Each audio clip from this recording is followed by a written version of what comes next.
Have you ever asked yourself, who is the greatest enemy in your life? It's not the person who hurt you. It's not the unfair circumstances out there. It's that small, persistent voice in your head, the one that repeats the same thoughts of doubt, fear, judgment, over and over again. Sounds familiar, doesn't it? And the scary part is, we've been living with that voice our entire lives and never really noticed. Are you in charge of your mind? Or is it the one quietly steering your life, moment by moment? Most of us think we're making choices. But the truth is, often we're just reacting to old patterns programmed by fear, pain, or habits we didn't even choose. When left unchecked, the mind becomes like a wild elephant dragging us into a jungle of confusion and worry. But here's the thing.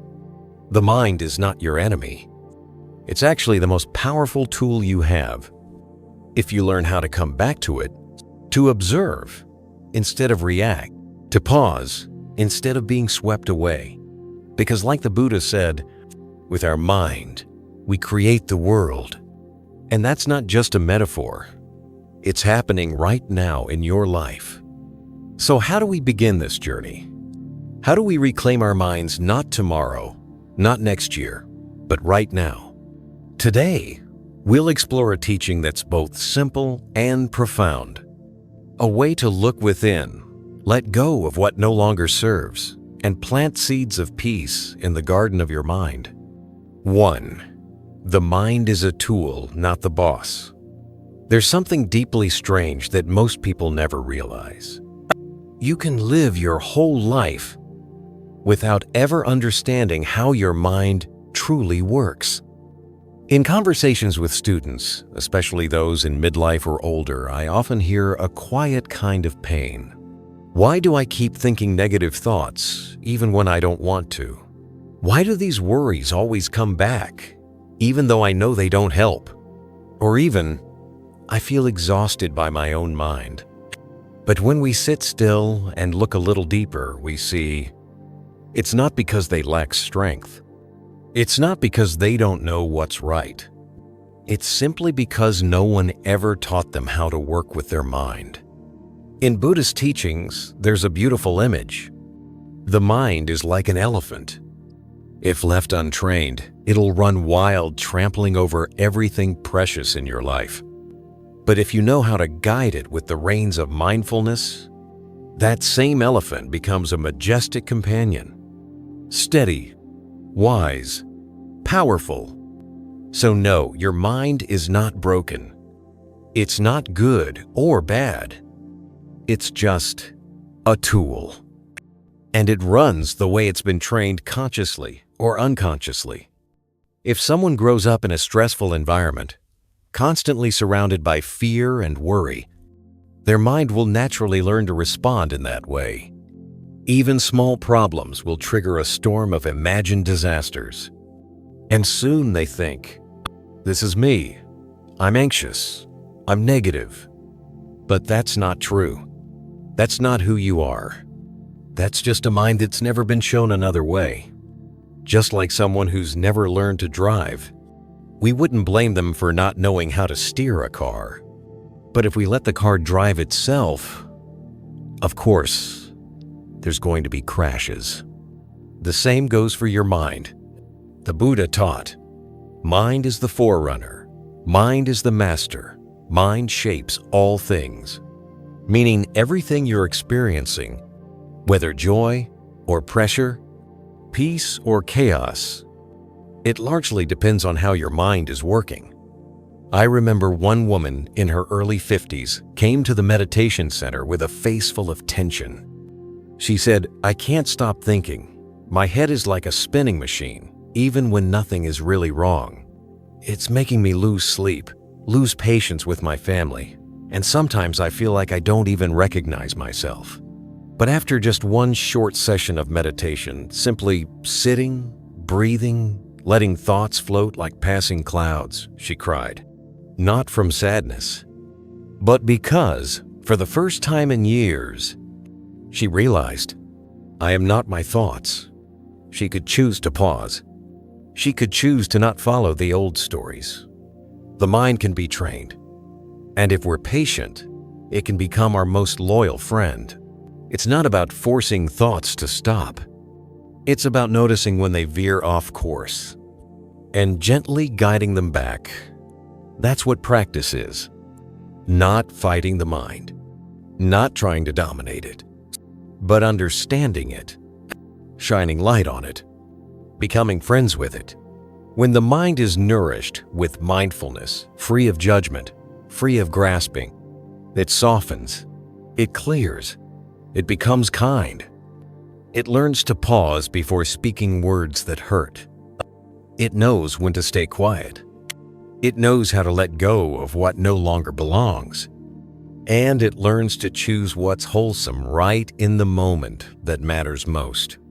Like a wise, faithful companion, your mind can walk with you even through the most difficult seasons of life.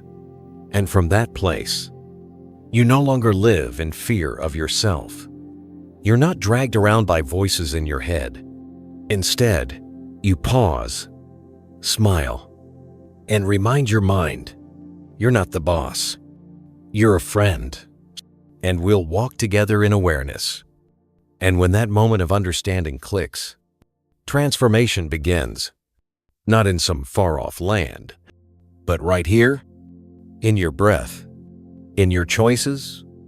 In each gentle morning, you wake up a little more peaceful, a little more present, and a little more you.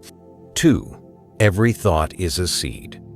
Have you ever wondered why you sometimes feel heavy inside, even when nothing is really wrong? There's no big crisis. No one has hurt you. On the surface, everything seems fine. And yet, deep within, it feels like a soft layer of clouds has settled over your heart, dimming your joy, dulling your spark, making you feel a little less alive than before. If we pay close attention, we'll often find the answer hiding in the smallest places. Tiny thoughts repeated over and over begin to form that cloud. A moment of worry, a flicker of jealousy, a passing judgment about ourselves, a subtle fear we can't even name.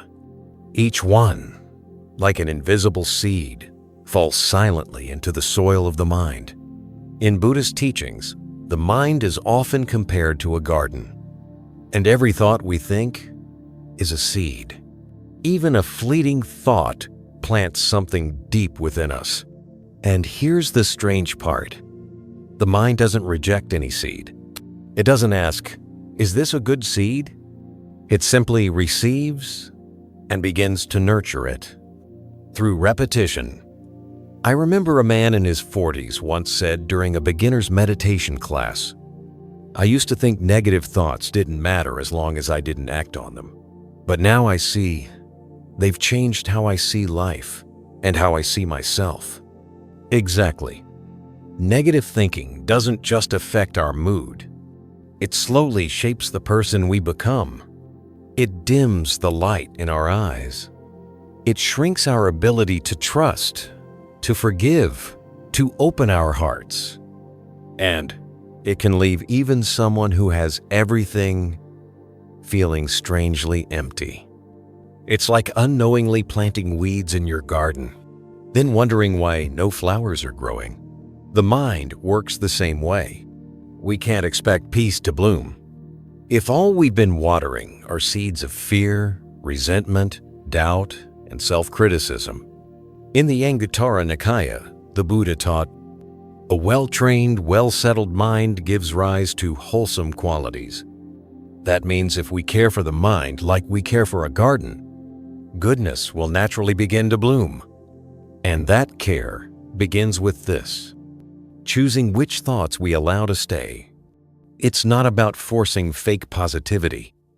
It's about noticing when the same negative thought repeats and gently shifting direction. Instead of saying, I can't do this, try, I'm learning to do this. Instead of, I'm a failure, say, I'm growing.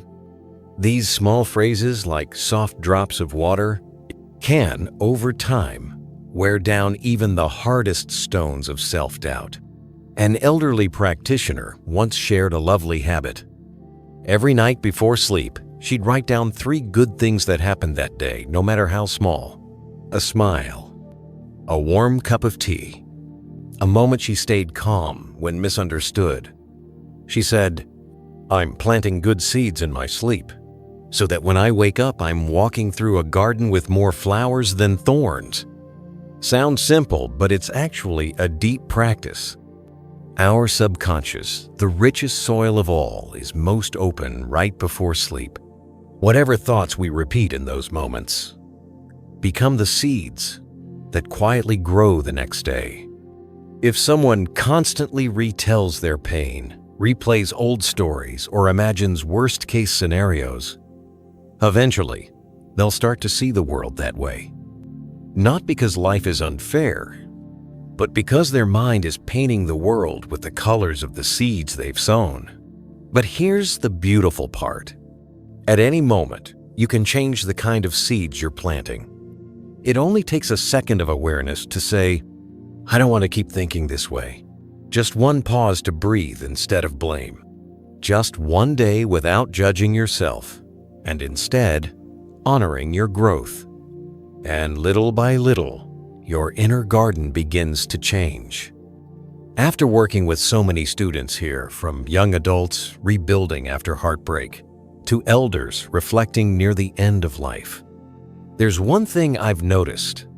Those who treat their thoughts like a garden tend to live with more peace, more lightness. Not because life became easier, but because they stopped hurting themselves with their own thinking. So today, I'll leave you with 2 questions. What kind of seeds have you planted in your mind today? And tomorrow, what kind of garden do you want to walk through? Because as the Buddha taught, we become what we think. Every thought is a cause, and every cause becomes a life if we let it grow without awareness. 3. Mindfulness is the light that illuminates the cave within. There are days when the mind feels like a dark room. Nobody intentionally turned off the light, but somehow we find ourselves fumbling through the shadows, unsure, a little lost, and weighed down without knowing why. There's no major problem. No one has hurt us. Everything, on the surface, looks okay. And yet, something feels off. We want to feel clear again, to shake off the heaviness. But we don't even know where we're stuck. So we start searching for answers. Some people dive into work, hoping to stay busy enough to forget. Others look to vacations, deep talks, or distractions to bring back clarity. But maybe, just maybe, we're looking in the wrong direction. In the Buddha's teachings, there is a quiet, powerful truth. You don't need to fight the darkness. You just need to light a small lamp. That light is mindfulness. It's not something mysterious or reserved for monks in caves. Mindfulness doesn't require you to stop thinking or to escape the world. It simply means being fully present with what is here, right now. With the breath, with the body, with clear awareness of what's happening. I remember during a meditation retreat in California, a middle-aged man, someone who had worked in finance for nearly 30 years, stood up and said, "I used to think mindfulness was for people who had too much time, but when I finally sat down, focused on my breath, and just observed, I realized I've been chasing plans all my life without actually living." That breath, so ordinary, so familiar, became his first candle in the cave. You don't need to understand everything in your mind. You don't have to push thoughts away. You only need to see, to witness, and to remain with what arises. Just like walking into a cave, you can't punch the darkness away. But when you light even the smallest flame, suddenly the shapes and the shadows appear. Not to scare you, but to help you understand. Oh, that's where the fear is. There's the anger rising again. And this body is tired. Mindfulness doesn't erase pain. It lets us see it clearly so we don't drown in it. Once, during a Dharma talk, the Buddha held up a glass of muddy water and asked his disciples, "What would you do to make this water clear?" One said, "I'd stir it." The Buddha shook his head. Another replied, "I throw it out." Still not right. Then the Buddha smiled and said, "Just set it down, let it be still, don't touch it." Eventually, the dirt will settle and the water will become clear again. The mind works the same way. You don't have to stir it up.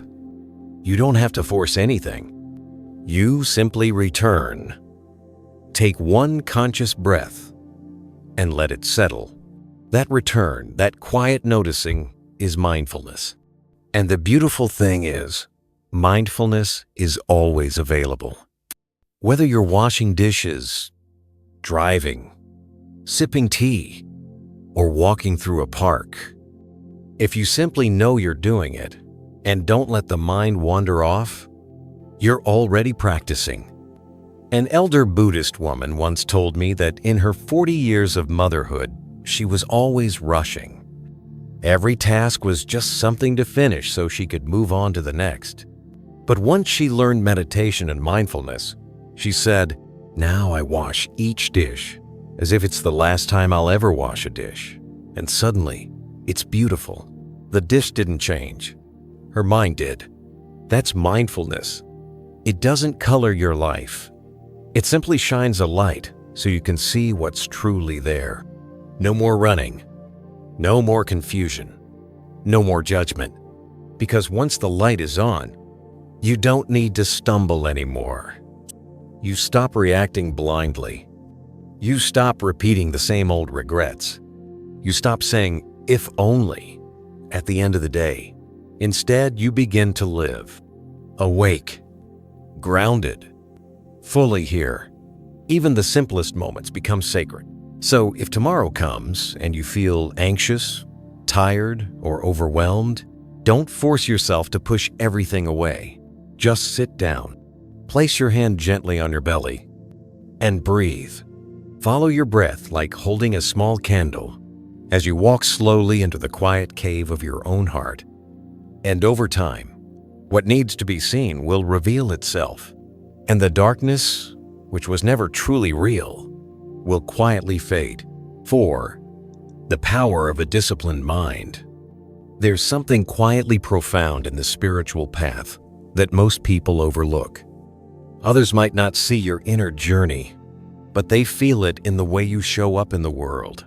You don't need to wear a sign around your neck saying, "I'm practicing." You don't need to announce your mindfulness. Sometimes, just your calm presence in a room, sitting quietly, no effort to impress, can help someone else feel a little more at peace. A disciplined mind doesn't speak loudly. It doesn't seek to prove anything. It speaks through still eyes, a gentle tone of voice, and a kind of presence that doesn't pressure anyone to be different. You don't have to preach. You just have to live from that inner stillness. And that alone invites others to slow down. I remember a meditation retreat in Southern California. There was a doctor who had joined us after burning out badly. One evening, he shared this: "I used to think, unless I say something, unless I do more, no one will know I'm changing. But after a week of silence, no phone, no talking, I went home, and my wife didn't ask what I learned. She just looked at me and said, 'What happened to you? You look softer. Your eyes are different.' He didn't have to try. The peace he touched it spoke for itself. The Buddha once said, 'The true practitioner doesn't need to speak much. Their silence is a bell of awakening to the world.' That's why the great Zen masters of old didn't go around giving speeches. They simply sat under trees, sipped tea, or walked quietly through gardens. And that alone made people want to come back to themselves. A disciplined mind becomes like a quiet, magnetic field. It doesn't demand. It doesn't glitter or shout. It just feels safe to be around. And so, the deeper the practice, the less the need to display it. It's like a martial artist who trains diligently every day. He doesn't need to swing a sword on the street, but the moment he enters a room, you feel something steady in him, even if he says nothing. The same is true for someone who trains their mind. No one sees you meditate at dawn. No one knows how many inner battles you've won, just by choosing not to snap at someone, or how many conversations you've stayed with, even when you wanted to walk away. But people feel it. One elder woman once shared during a tea meditation, "I don't know much about Buddhism, but every time my son comes home after a mindfulness retreat, he doesn't have to do anything. He just sits next to me, and I already feel better." It's not that he healed her physically. It's the quiet energy he brought, the stillness that calmed her mother's anxiety. In a world where everyone's trying to prove themselves, a person with a grounded heart becomes a rare kind of refuge. You don't need big achievements. You don't need to sound wise. Sometimes all it takes is a quiet mind, a sentence that doesn't put someone on the defensive, a look that doesn't carry judgment. And suddenly, you're the one making it easier for others to breathe. A wise teacher in the Western US once told a student, "You don't need to try to become influential. Just go deep in your practice. Live sincerely. And that light, it'll reach who it needs to reach at the time they need it most." And he was right, because the energy of a truly disciplined mind is never wasted. People who live around someone like that, they slowly become less reactive. They open up more easily. They may not know why they feel different, but they do. They say things like, "I don't have to put up a front around this person. I just feel enough." And when someone asks, "How do I cultivate that kind of peace?" the answer is gentle. Start small. Train the mind, one breath at a time. Pause before reacting. Choose to listen instead of rushing to reply. Tiny choices, repeated daily, are how discipline takes root. And when the mind is disciplined, it no longer chases every emotion. It no longer runs from discomfort or clings to pleasure. It becomes a friend, not a tyrant. The spiritual path isn't a show for the world to see. It's a quiet, powerful walk that others feel not through their eyes, but through their hearts. 5. Nourishing the subconscious with positive words. There's something most people don't realize. Your subconscious mind doesn't sort out what's true or false. It doesn't judge what's helpful or harmful. It just receives. And it keeps repeating whatever you feed it, over and over, even if those things are slowly hurting you. Then one day, out of nowhere, you wake up feeling heavy for no clear reason. You face a challenge, and this quiet little voice in your head whispers, "I'll probably fail again. I'm not good enough. I don't deserve to be happy." No one said those words to you. They didn't come from the outside world. They came from inside, from the deepest parts of the mind, from seeds that were planted long ago without your awareness. In Buddhism, this is closely related to the concept of wandering mind versus mindfulness. An untrained mind repeats old thought patterns, like deep ruts in muddy ground. And the subconscious, like fertile soil, keeps growing those same seeds, turning them into emotional habits. But here's the good news. That same soil can grow something new. You don't need to start with anything grand. You just need to gently, consistently repeat a few simple truths, honest, kind words to yourself. Things like, "I am enough. I am at peace. I accept who I am. Everything will be okay." Sounds too gentle, doesn't it? But that's the point. It's the repetition done with consistency that reprograms the inner world. A teacher I met in Northern California once shared her story. She'd been teaching for over 30 years, and for most of that time, she carried this nagging feeling of not being enough, not smart enough, not patient enough, not caring enough. Then one day, after starting to study Buddhist teachings, she made a simple choice. Every night before bed, she would whisper just one sentence to herself: "I am enough. I don't need to be perfect to be loved." At first, it was just words. No big emotional shift. But after 3 weeks, she noticed she no longer snapped at her students over small mistakes. She stopped beating herself up for not being perfect. She smiled more. And the amazing thing? Everyone around her started to change too. Because when we nourish ourselves with a sense of enoughness, we stop expecting others to make up for what we lack. We stop reacting from scarcity or trying to protect a fragile ego. In the middle-length discourses, the Buddha said, "A mind softened by repeated mindfulness becomes gentle, clear, and firm like a mountain." That's the power of steady practice. Nothing flashy, just consistent. Like water slowly dripping on stone. Over time, it carves a deep groove. There's also a special moment when the subconscious is most open. Right before sleep, when the body relaxes and the conscious mind winds down, the deeper self opens up.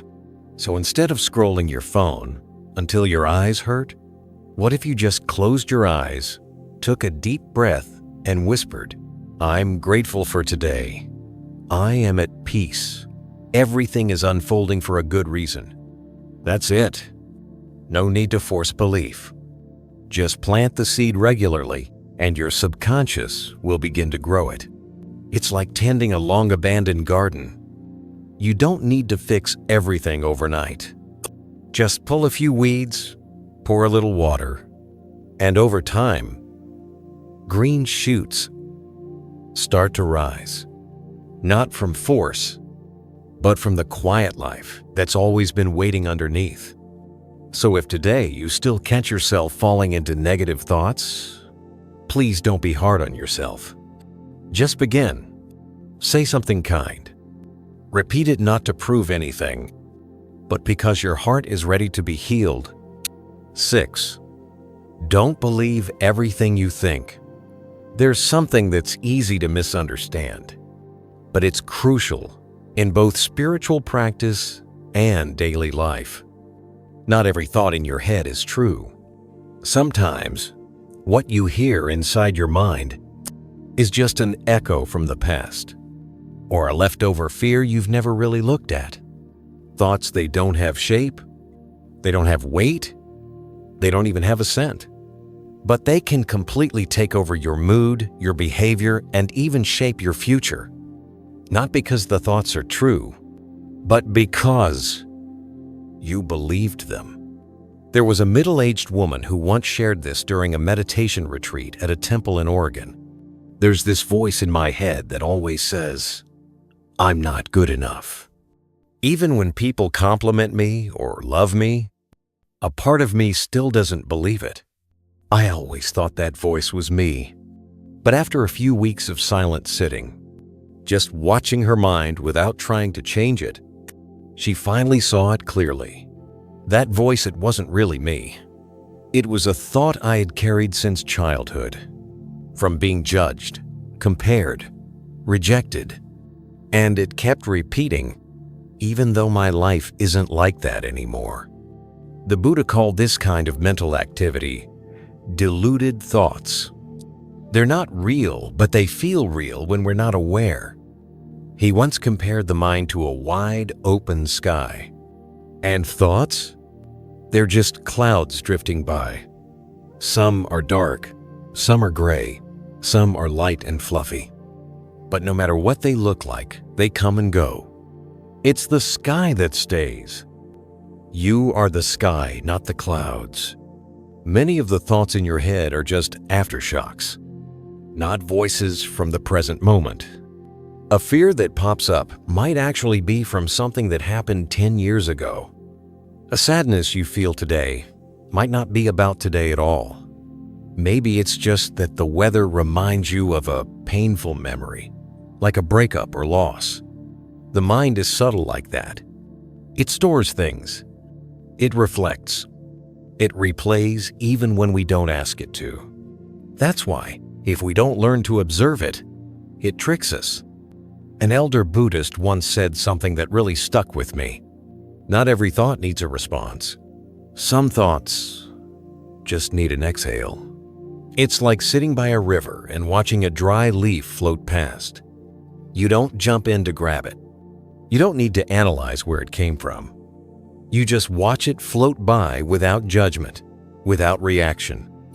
And slowly, your inner stream begins to feel lighter too.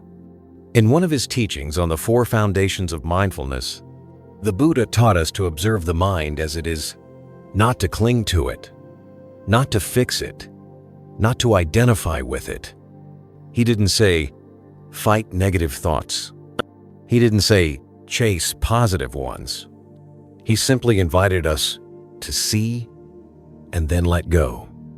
Because once the mind sees clearly, that clarity itself is a kind of freedom. So the next time your mind whispers something like, I'm not enough, everything is falling apart, no one really understands me, just pause, take a deep breath, and gently ask yourself, is this really the truth? Or is this just another cloud passing by? You don't even need to answer. Just don't rush to believe it. So much of our suffering, conflict, and confusion doesn't come from the world outside, but from believing a thought that's never been questioned. Try seeing your thoughts like visitors knocking on your door. Some stay a minute. Some stay longer. Some return again and again. But if you don't open the door, don't invite them in, don't serve them tea, eventually, they leave on their own. The same goes for your mind. The more you cling, the heavier it feels. The more you watch with mindfulness, the lighter it becomes. The more you try to control it, the more it fights back. But the more you breathe and let go, the more gentle it gets. 7. Enlightenment is simply pausing at the right moment. Someone once asked during a tea meditation, "Teacher, what is enlightenment? How do we know if we're getting closer to it?" The answer wasn't anything grand or mystical. Not a burst of blinding light. Not a moment where the mind becomes completely empty. Sometimes, enlightenment is simply a pause at the right moment. Like someone about to raise their voice, but instead, they stop, they breathe, and realize, I don't need to say this. In that single breath, karma was cut, suffering was prevented, and a whole new path quietly opened just because someone was present enough to pause. The Buddha once taught, one moment of mindfulness can redirect an entire life. Mindfulness doesn't mean we're always calm, happy, or right. It just means we're aware of what's happening inside us in that very moment, and we don't let it carry us away. There's an old Zen story about a young monk. One day, after working hard all day sweeping the temple grounds, he grew frustrated at another monk who wasn't helping. When that monk walked by, the young monk clenched his fists, ready to say something sharp. But right then, the temple bell rang. Just that tiny pause because of the bell. His anger faded. He relaxed. He said nothing. Later, he shared, "If it weren't for that bell, I might have said something I'd regret for an entire year." That pause right before karma unfolds, that's a glimpse of enlightenment. In today's world, many people think enlightenment is some peak spiritual state, something you reach after years of meditation. But the truth is, it can be something much simpler. a mom about to yell at her child, a husband ready to slam the door, an employee just about to lash out at a coworker. And then something inside says, wait. They breathe. They don't act on the anger. They pause. That moment changes everything. A senior monk once said, "A seasoned practitioner is someone who breathes before they react, not to fake calmness, but to see clearly what's rising in their own heart. Like a driver going fast but knowing exactly when to tap the brakes. They avoid the crash, maybe even save a life." One time during a weekend retreat in the East Coast, a middle-aged woman came out after walking meditation, tears streaming down her face. She said, "Yesterday, I was about to send a message cutting ties with my own mother. But just before I hit send, I remembered your words, teacher. Take 3 breaths before any action. So I sat down. I breathed. I didn't send it. This morning, my mom called, and we had the kindest conversation we've had in 5 years. I had no idea. Just one pause could save a relationship." The room went still. And it's true. Some of our deepest karma doesn't come from big actions, but from small moments we didn't pause. And some of the most beautiful changes begin simply because we took a breath and let go of a single word. That's why in every spiritual tradition, mindful breathing is the foundation. You don't need advanced techniques. You don't need complete silence. All you need is to come back to yourself when your heart starts to stir. 1 second, 1 breath, 1 pause. That's enough. So if today something's stirring up restlessness in your heart, pause. Don't rush to react. Don't believe you need to respond. Strike back or fix it right now. Because the person who can pause at the right moment is the one who's truly in control of their life. 8. Letting go. That's true freedom. You know, some days, we're not tired because we work too much. We're tired because our minds are trying to control too many things, especially the ones we can't control. We wake up, barely sip our morning tea, and the mind is already racing. How do I make sure that person doesn't misunderstand me today? Will this plan work the way I hope? What if they don't respond the way I expect? The mind stretches itself in all directions, pulling people, outcomes, emotions, the future, trying to drag it all toward itself. And by the end of the day, it's exhausted. In Buddhism, suffering doesn't just come from pain, illness, or loss. Suffering also comes from clinging to what we simply cannot control. And here's the twist. Most of life is outside our control. I remember a man in his 50s, a tech CEO during a retreat in New Jersey. He said, "I've got everything. Financial security, a loving family, respect from my team, but I always feel uneasy. I just can't stand it when things don't go as planned. If someone doesn't reply to my email right away, I get irritated. If a project misses deadline, I lose sleep." But after a few days of mindful breathing and silent sitting, he quietly shared, "I realized I'm not really living my life. I'm just trying to control it." And that control, it wasn't making him free. It was draining the joy from the simplest moments. The Buddha once said, "Whatever arises will cease.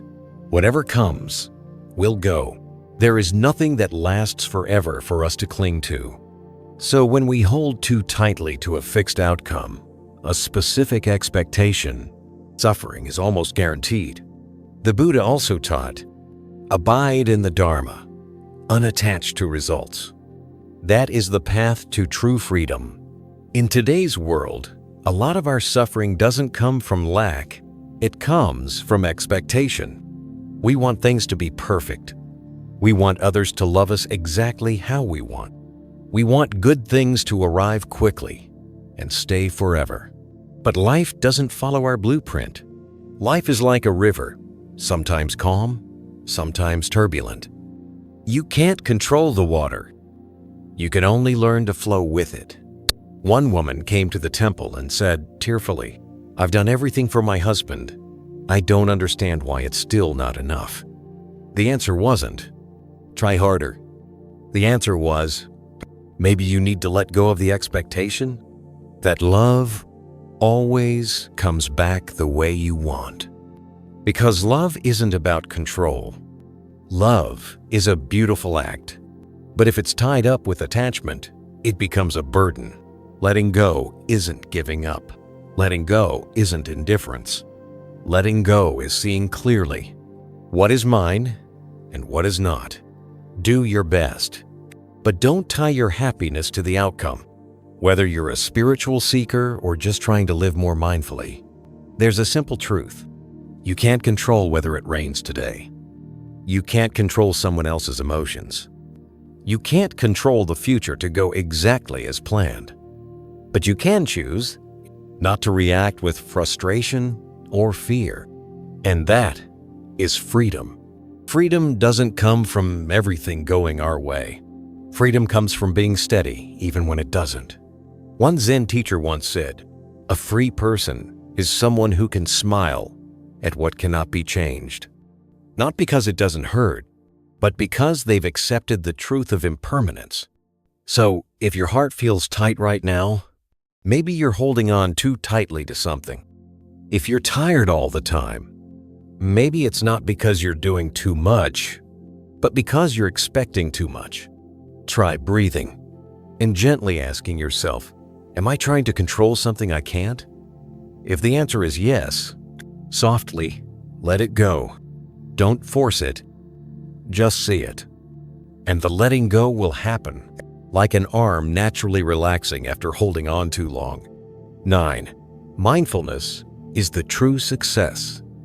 These days, it feels like being busy has become the standard measure of a person's worth. Someone asks, "Hey, how have you been lately?" And the most common answer isn't, "I feel at peace." It's usually, "So busy," followed by a long sigh and tired eyes. More and more people believe success means always being on the move, having a packed schedule, endless emails, and a phone that never stops ringing.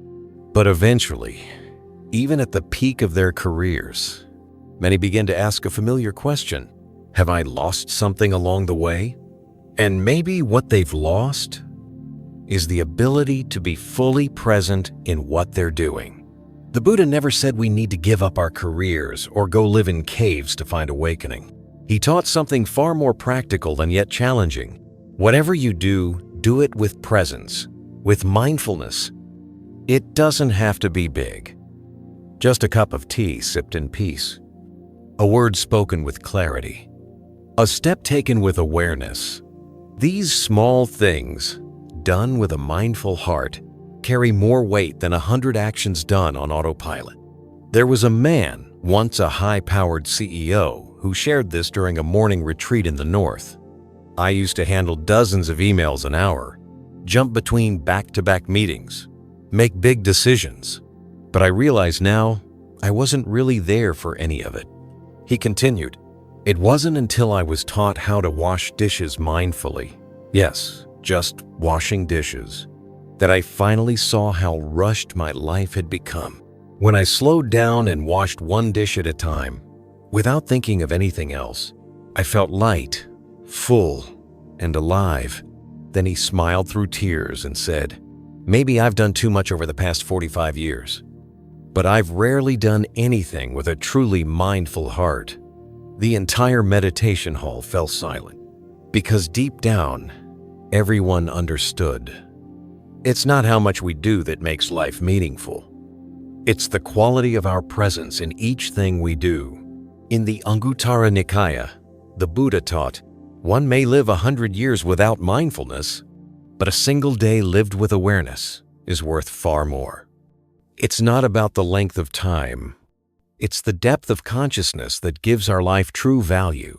And if you look closely, you'll see the people we admire most in life aren't always the busiest, or the loudest, or the ones with the longest to-do lists. They're the ones fully present in what they do. They speak less, but their words carry depth. They do less, but each action feels complete, because they don't lose themselves in their doing. Mindfulness isn't about sitting still for hours. It's not about slowing life down to a crawl. Mindfulness is simply knowing what you're doing while you're doing it. An older doctor once said after a walking meditation session, "I used to think being efficient meant doing everything fast. Now I realize real efficiency means not leaving regret behind." And he was right. A rushed email, a decision made in panic, a sentence spoken without presence. Those are often the things that haunt us later. But a simple action done with mindfulness can transform ourselves and others in a profound way.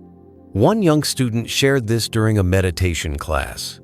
"Every morning I take 5 minutes to pour my mom a glass of water, but I do it with mindfulness. No phone, no distractions." One day, she cried. She said it's been years since she truly felt me beside her. A small act, but a deeply moving moment. It doesn't have to be grand. It just has to be real. So if today feels overwhelming and your to-do list seems endless, pause, take a breath, and pick one thing to do with your full attention. Don't worry about the next task. Don't chase achievements. Just be where you are, with your body and heart fully present. Because that is true success. The success of being awake. The kind of success that isn't measured by results, but by the quality of each moment truly lived. 10. Who's speaking inside your head? Here's a simple question, but if you answer it honestly, it could change the way you live. Who's speaking inside your head? Sounds a little strange, doesn't it? But take a moment. Slow down and listen. All day long, voices echo through our minds. "You can't do this. They probably won't like you. You're not good enough. You better try harder or you'll fall behind." Sound familiar? They're so familiar. We often think they're us. But the truth is, many of the voices in our heads aren't our true voice. They're echoes from the past, from childhood, from other people, from beliefs that were planted long ago and never questioned. Maybe it's the harsh voice of a strict father, "You'll never amount to anything," or the words of an old teacher, "You're not very smart," or society's whispers, "You're not valuable until you have a house, money, status." And slowly, piece by piece, we absorb them, we believe them, we repeat them, until one day we become prisoners, trapped in the very thoughts playing inside our own heads. One woman in her 50s shared something after a 3-day silent retreat. "I didn't realize how loud my mind really was. I thought silence would be peaceful. But without distractions, I started hearing all these judging voices. You're a bad mother. You're wasting your life. You don't deserve to rest." They kept spinning, and the scariest part, I thought they were me, but they weren't. Many of us live like that. We make decisions based on those voices. We miss opportunities because of them. We suffer, all because we think they're true. In Buddhism, this is closely tied to the idea of self-clinging, clinging to a self that's shaped by habits, fears, and past conditioning. But that self isn't our true nature. It's like a fog clouding the mirror of our mind. And when we can't see clearly, we think, "This is just who I am. I can't change." But the truth is, our true nature is quiet, spacious, unafraid, unbound by voices. The Buddha never said we have to silence all thoughts. He simply taught, observe, shine light on them, Because when we see clearly, freedom begins. When the mind starts speaking, ask yourself, who's talking? If it comes from pain, breathe and let it go. If it comes from ego trying to prove something, smile and stay silent. If it comes from clarity and peace, listen with your whole heart. Not every voice in your head needs to be followed. Some just need to be seen and released. Recognizing who is speaking inside your head, that's the first step toward mindfulness. And it's the first step toward freedom. It's like living in the same small house for years, thinking it's all there is. Until one day, you open the door and discover blue skies, warm sun, and endless space. The mind is like that too. When it's crowded with old voices, we can't soar. But when we see clearly, we begin to learn how to live again from a place of stillness. So next time a thought rises in your mind, instead of believing it or reacting right away, gently ask, whose voice is this? Is it fear speaking? Someone else's voice? Or your ego trying to protect itself? Just seeing it clearly opens the door to freedom. Because the moment you ask, who's speaking inside my head, is also the moment you wake up from a long sleep of unconscious living. This question doesn't need an instant answer. It only needs your quiet attention. Because the very act of pausing, of looking inward, is already the first step toward peace. The mind is not the noise. The mind is the space where noise comes and goes, like clouds passing through the sky. And when we no longer identify with every thought, no longer believe everything we hear inside our head, then clarity, peace, and wisdom begin to shine through. The Buddha once said, to understand your own mind is the first step to transforming all suffering. All it takes is a little mindfulness, a breath, a willingness to ask, whose voice is this? Is it the past, someone else's story, or just the ego trying to protect its little kingdom? That question might just be the start of a brand new life. So if today's message touched something inside you, I invite you to subscribe to Buddhism Seeds. Like this video, share it with someone who might need it, and leave a comment below so we can hear your voice too. Because who knows, your words might be the small light that helps someone else find their way in the dark.